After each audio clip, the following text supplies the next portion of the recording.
നമസ്കാരം. എന്താണ് നന്മ?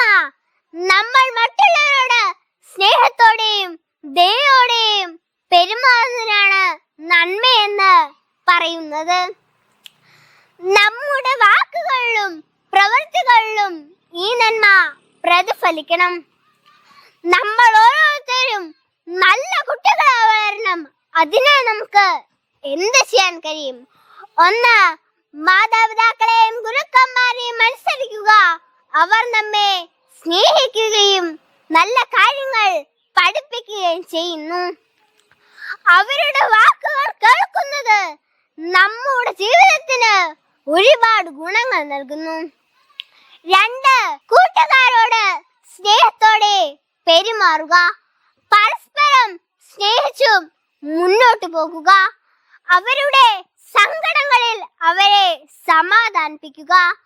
മൂന്ന്, ചെറിയ ജീവികളോട് പോലും ദയ കാണിക്കുക. അവർക്കും നമ്മെ പോലെ ജീവിക്കാൻ അവകാശമുണ്ട്. നാല്, സത്യം മാത്രം പറയുക. പ്രസിദ്ധ കവി കടമ്മനിട്ട രാമകൃഷ്ണന്റെ കവിതാശകലം നമുക്ക് ഓർമ്മിക്കാം. നല്ല വാക്കോതുവാൻ ത്രാണിയുണ്ടാകണം, സത്യം പറയുവാൻ ശക്തിയുണ്ടാകണം.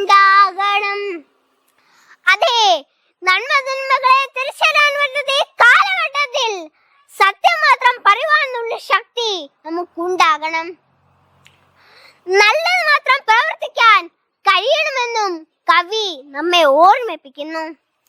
ഒരു ചെറിയ നന്മയ്ക്ക് പോലും വലിയ മാറ്റങ്ങൾ കൊണ്ടുവരാൻ കഴിയും.